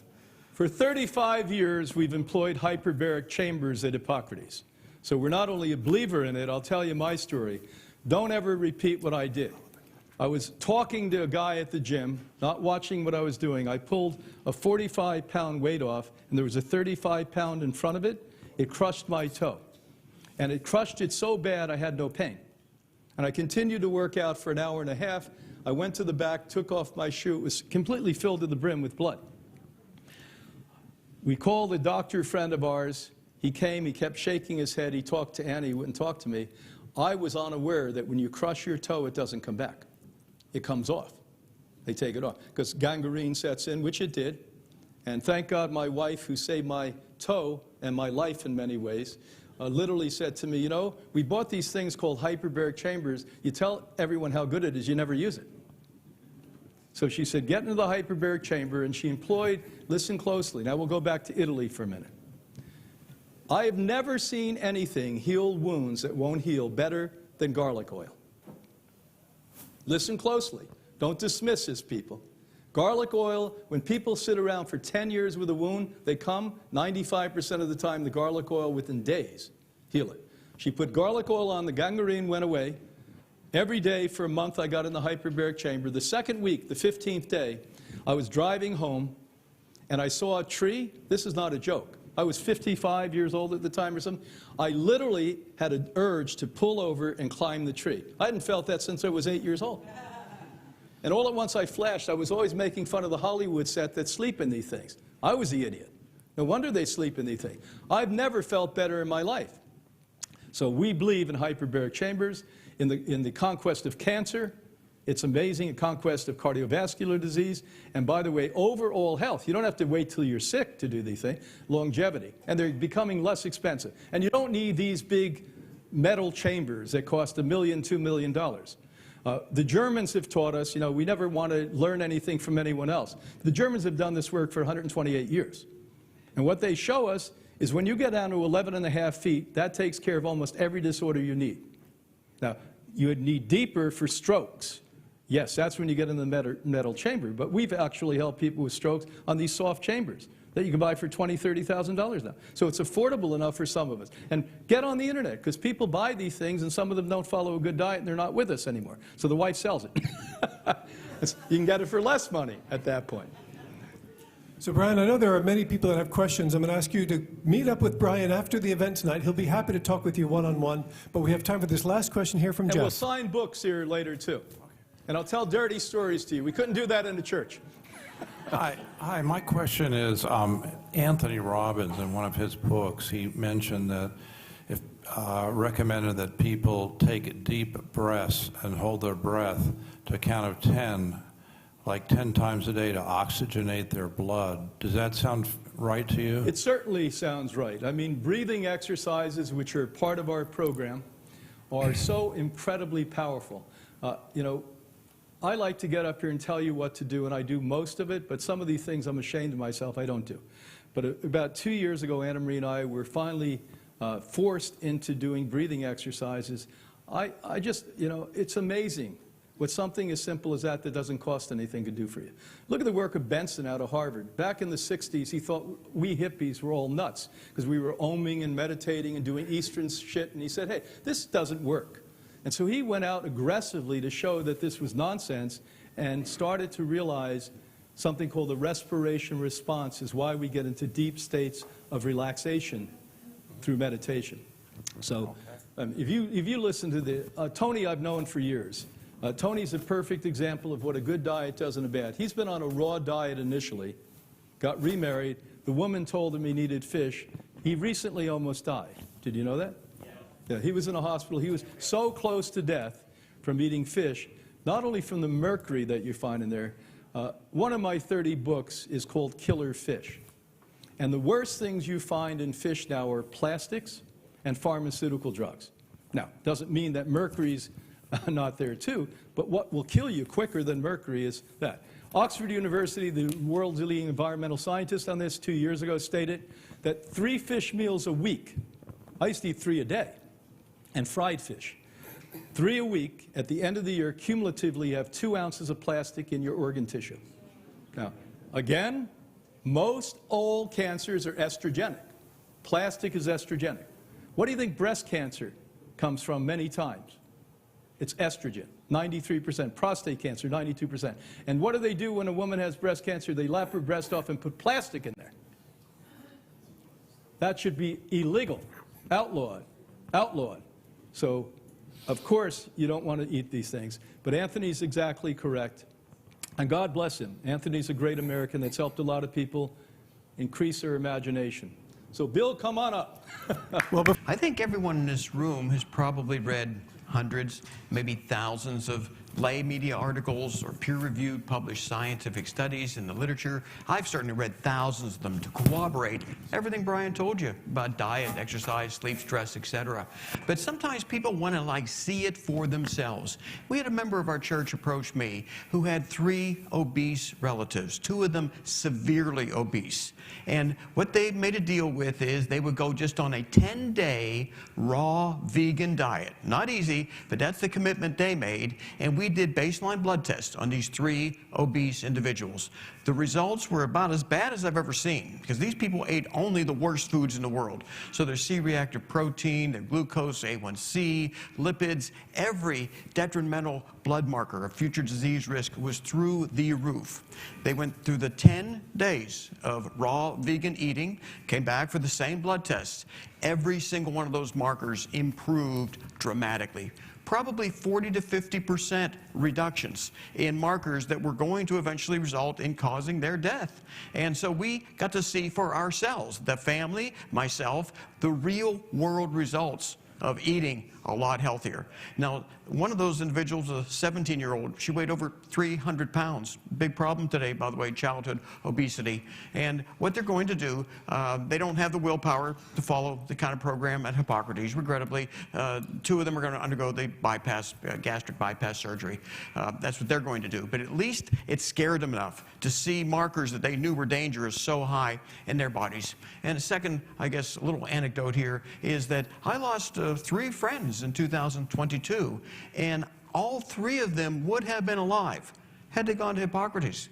They were all metabolic syndrome, type 2 diabetic, multimorbidities, and it was a progressive situation. Nothing sudden, a progressive situation. None of them wanted to change their dietary practices, and they all died rather long, pretty much lingering deaths. At least 2 out of 3 had horrific long-term hospital stays. I'm talking about, in one case, 5 months, another case maybe a total of 4 months in a hospital, slowly dying because they wouldn't alter their diet. So I just want to relate those little facts based on what Brian was saying about what he's seeing in Hippocrates. We are actually validating that in people who want to see where they're going to be in the next couple of years as it relates to their disease risk markers and how they can put those in reverse simply by going on an aggressive diet. But what I'm going to talk about today is the science of age reversal and how quickly it is advancing. Now, our last service, December 15th, I brought you up to date with some information, some data, and just 4 days later, on a website that medical doctors rely on for good, accurate information. This website offers continuing medical education credits. It is viewed by conventional medicine as being accurate, reliable, and they came out with an article talking about a New York Academy of Sciences symposium in which people were talking about putting aging in reverse. It was remarkable to see Medscape, which deals with the conventional world. It doesn't really talk about what we're involved in. They're now talking about controlling aging in people. 9 days later, National Geographic publishes an extensive article, a huge article about everything you've learned in this church since year 2016. And a few other details, but virtually everything you've heard us talk about regarding age reversal. Bear in mind, this church was founded in 2013 based on prophecy that technology would eventually evolve so that people could live a real long time, maybe forever. That was the prophecy. 2015-16, it turned into scientific reality when they started putting aging in reverse in the animal model. So we're getting this mainstream publication about what this church was founded about nowadays in publications around the world, including Wired magazine. This is what people in the computer industry read, Silicon Valley people. This is what they pay attention to. It's why a lot of the Silicon Valley billionaires put big money into aging research. They read things like this in Wired magazine. But they're talking about within this year, there may be a drug available to significantly delay or reverse aging. That's what they talked about January 1st, 2023. January 2nd, Financial Times. Now, this is kind of like the Wall Street Journal of Britain and Asia and Europe, pretty much the rest of the world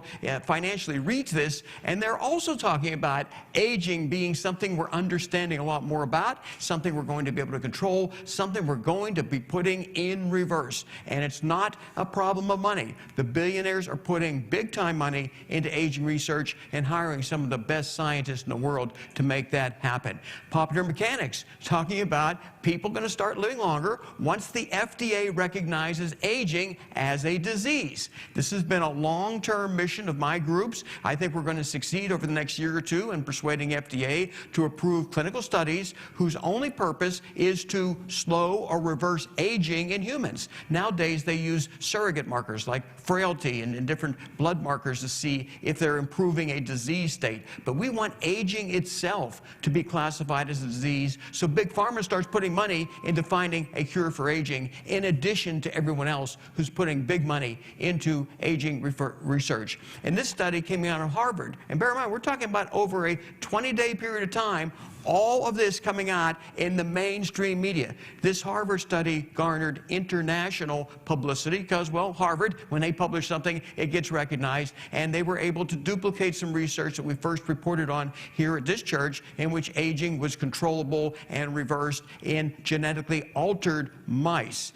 Now, the problem with genetically altered mice is not quite the same as people. You want naturally aged mice to go in reverse. So let's see what we can talk about in that regard. So March 2022, about 10 months ago, a study came out for the first time in history in which they were able to reverse aging in live mice. Now, these were genetically altered live mice, but what they were able to do is alter their genes in a way that they would produce Yamanaka factors in response to a drug called doxycycline, readily available, drug, safe. So when they wanted to reverse aging, they give them some doxycycline, Yamanaka factors would express, and aging processes would go in reverse. And this study made international headlines, but unfortunately, March 2022, there was the war, politics, the plague. People weren't paying attention to aging the way they should have, but the media did cover it. This was the first time that in live mice, genetically altered live mice, they were able to reverse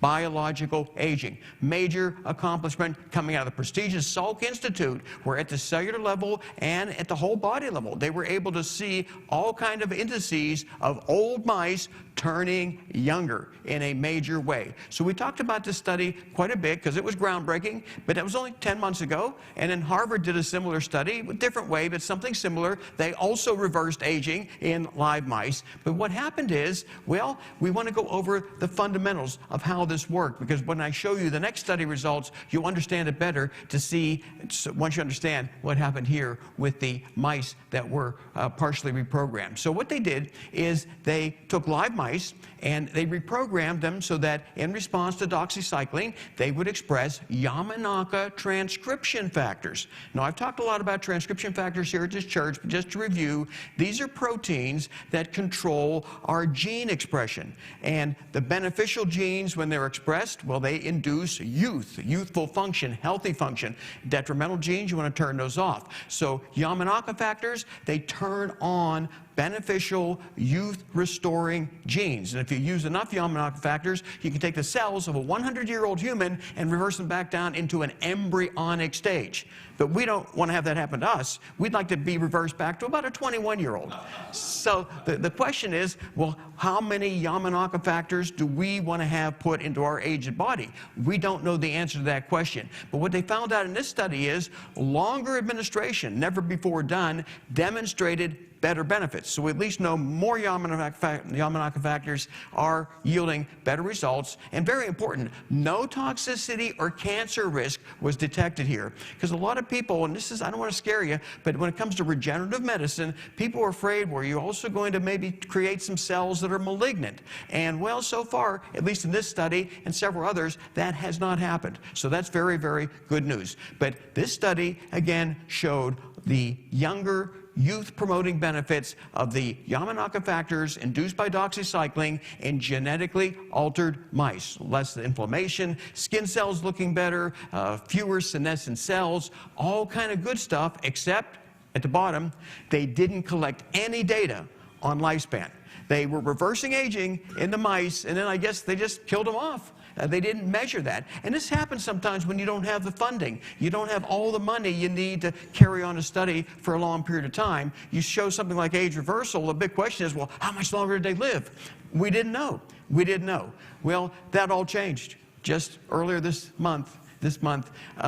Study done by a very unique company doing very aggressive research. They were able to, again, use Yamanaka factors, but this time in wild-type live mice, regular mice, in other words, that were not genetically altered. That means those mice resemble us a lot. It means we may be able to benefit from this in the not-too-distant future, as opposed to the other two studies at Harvard and Salk, which were good, but didn't have the direct applicability to what we can do to grow biologically younger. So what they did with this study is they were able to show that when administered to the human equivalent of 77-year-old mice, the Yamanaka factors more than doubled their remaining lifespan.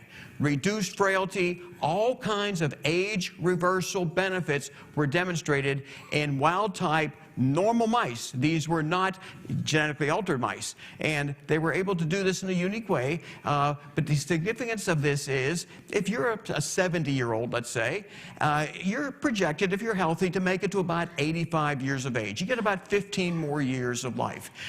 If we are able to use this technology in people, and I believe we will be within a relatively short period of time, we get an extra 31 years. So instead of dying at 85, we make it to about 100. And if you're concerned, well, what happens when I'm 100? You live an extra 15 years, the technologies going to emerge are probably going to let you live to be 140, 200, and eventually indefinitely. Indefinite, healthy human life. So how this was done, this is how simple this can be for us. We can't do it yet. People ask me about, can I have some Yamanaka factor? I said, it could kill you. Let's study now that we've done it in mice, old dogs, old primates, monkeys, that sort of thing. Let's try to get them young again, do a nice charitable act for the animals. But all they did to make this happen is they took an adenovirus and they detoxify it, not anything that's serious, and they encode it with 3 Yamanaka factors. The other studies used 4. This one used only 3. OSK, that's an acronym for 3 of the 4 Yamanaka factors. And they injected these old mice that were a human equivalent of 77 years with the Yamanaka factor encoded virus. Basically, the virus infected these mice in a good way, because now, in response to doxycycline, they could produce Yamanaka factors. And what they did here was 1 week on and 1 week off. 1 week on of Yamanaka factors being expressed, reversing aging, and then turn them off. Let nature then come into play and not overdo it. And what were the results? Reversal of epigenetic aging markers. That was the grim age that we've talked a little bit about, the phenotypic age, and the typical markers associated with degenerative aging. They were able to show those go in reverse. Restoration of youthful functionality, reduced frailty, just healthier mice overall. But really impressive, the extension of the remaining lifespan, 109%. That's more than doubling the lifespan of those mice by inducing the Yamanaka factor expression with the drug doxycycline, and these are in normal aged mice. They're not genetically altered like was done at Salk and Harvard. So this applies to us. And I can't wait till we start doing this in dogs and old monkeys and old baboons. And if we can start making those animals grow younger, it'll provide us with a guidance as to how we can start using this in old people. Old people. So the transitioning of this to aged humans, please don't try to do this, by the way. I really ask you not to do this because it could kill you. We don't know enough yet. Let's sacrifice, frankly, some of the old dogs and maybe have a couple of weeks to live, a couple of months, see if we can get them back younger again. But right now, a lot of people don't know this, but if you're a certified researcher, you can order Yamanaka factors, adenoviruses. They'll even make up Yamanaka factor encoded adenoviruses, and you can buy them off the shelf. And basically, if you want to inject it into old dogs, old monkeys, baboons, you can see if it's going to put those animals in reverse. You can test different dosing schedules to see which ones work the best. So after that large animal research, it may be ready to test in old people. reverse aging in old people. This is the most significant study I have yet to see as it relates to reversing aging in a meaningful way that's applicable to people. We don't have to, again, genetically alter ourselves, which will be possible with CRISPR and some nanotechnology is being developed, but we don't have that technology yet. This technology, we have it right now. It's potentially able to enable us to grow biologically younger. Now, I'm going to be speaking at a high-level scientific conference in the Bahamas. They're limiting the group of attendees to 350. I'd like to say everyone coming to this conference, but I want to warn you, it's very highly scientific. It'll be above the heads of most people. But some of the top gerontology researchers in the world will be gathering in the Bahamas to talk about what research they're doing, share information in a way so that we can start living longer. And what I'm hoping to do, this conference, by the way, is on a Monday, Tuesday, and Wednesday afternoon. It terminates. I'm hoping to launch what we term the Perpetual Project. That is for members of this church, members of other groups that I have, who want to work together as a private association where we're going to self-experiment with a lot of different therapies. And we're going to share results. We're going to share blood test results. We're going to share, well, how we feel. Are we doing better? Or are we doing worse? So I'll be talking more about this at the next church service. But the objective, if we can put this together in time, and I've got doctors in the Bahamas that can't wait to start this, is a group of people who want to live forever by using technology that exists today and technology that emerges. So this conference I'm very excited about because we're going to have almost everyone in the field of anti-aging medicine here. And when I say anti-aging medicine, it's research, laboratory research that's causing major improvements to occur. Now, I usually want to put up a couple dead billionaires. I'm just going to put up one tonight. And I learn about these people's success when they die. It's amazing. Red Bull, I've never been a personal fan of. Couldn't believe so many people buy it. I mean, it's a caffeinated soda of some sort that people mix an alcoholic beverage in, and it lets them stay awake to drink more and more alcohol. And I mean, this is a product that I couldn't morally make, if you know what I mean. I feel like this is poisoning people, in my opinion. I don't know if it's really poisoning them, but the founder of it, he did it in 1983. He co-founded the Red Bull company. And bear in mind, I started a group formally in 1977 to promote longevity, and I'm unfortunately not of this kind of wealth. He's worth $27 billion. $27 billion. Because of a drink called Red Bull. And he gave money away to medical research. Most of them do. Most of these billionaires write checks to all kinds of charities, but they don't focus on aging. And here, he wound up dying at an average age for men. Isn't that unreal? You've got that kind of money, that kind of success, and you die at a normal age. It just doesn't make any sense to me because nothing in his life was done normally except normal aging and death when normally it occurs. So again, what I'm focusing my time on, and it's important you know what I'm doing, working with researchers around the world, literally. We are sharing information constantly. We bounce ideas back and forth off each other, and it's a way to accelerate everything we're doing. And no one's concerned about IP. That's what I really like. We just want to live a long time, so we live long enough to live forever. So I love working with these people. It is a pleasure. As Brian said, you have a job you hate. Yeah, you're going to die sooner. I love what I do, so I get to do that 6-7 days a week and have a great time interacting with some of the smartest people that exist on this planet right now. So that's my age reversal update, and there's a lot more I could have presented, but frankly, we only have so much time, and I'll be presenting more at our service next February. Thank you.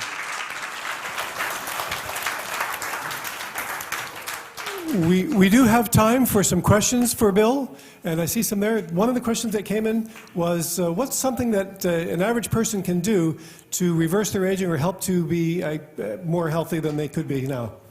Well, you just heard Brian talking about the diet. That's so critical. You look at everything you're doing, your physical activity levels, your sleep patterns, the food that you put in your body, the medications that we recommend people consider, metformin. There's going to be some data coming out on rapamycin relatively soon. There's a trial that I helped to fund that's concluded. The trial's over. We're going to get the data on how effective rapamycin might be in reversing aging. Rapamycin costs too much money in this country for most people to afford. You can buy it in other countries for very little money. Of course, you want to purge your body of senescent cells any way you can. You want to boost your immune function any way you can. So there's a lot that can be done. A lot is out there in the published literature. But for anything specific, if you don't start with a foundation, in other words, if you're eating a horrible diet and misbehaving and you're hoping you're going to take a pill to mitigate it, you can mitigate it a little bit. But unfortunately, I've been doing this now for 46 consecutive years, and people need to take care of the fundamentals and then move up to the higher level of maybe some of these anti-aging medications. Thank you, Bill. Question back here for Darcy. Okay, wouldn't the Sumarelin peptide help with this as well? Say it again. The Sumarelin peptide? Oh, you asked me about Sumarelin peptide? Are you familiar with that? Yeah, I'm very familiar with peptides, but I don't have any data to report on them. Other people are doing that research, and I'm hearing good things. Yeah, because the Sumarelin does not increase cancer cells like a regular HGH would. That's why I was wondering if you had any studies or familiar with that one. Okay, you're talking about the GLP-1 agonist for weight loss, or you're talking about? No. That's a different one. It's You're talking similar. about rapamycin? No, it's SERMORLAN, I think. You're talking about a growth hormone releaser, I think. Yes. Yeah, I understand. It's a releaser, but it's not the actual growth hormone. Well, but wouldn't that help with all of this? Growth hormone is good, we think, for 1 year. You take growth hormone with metformin and DHEA, and that'll help regenerate your thymus gland. It will help reverse all kinds of biomarkers of aging. And that study, which we help fund, is also concluding, and we'll get new data off of that. The first study was about 10 people, and it reversed aging about 2.5 years. They've expanded it to many more people, and we're going to hear the results of that as soon as Dr. Greg Fahey and others that we are funding will come up with the results. So growth hormone for a year, I think is a good idea, along with, again, metformin and DHEA to mitigate some of the potential side effects of growth hormone, including potential increased cancer risk. I have a question back here. I was just wondering, what does doxycycline do in the process? Like, how does it function? Well, it's an antibiotic. And what they do is they use it as a triggering mechanism to turn on the Yamanaka factors. Now, some people take doxycycline just once a year to reduce the bacterial load in their blood. And then they're going to take a lot of probiotics to replenish the bacteria in their gut.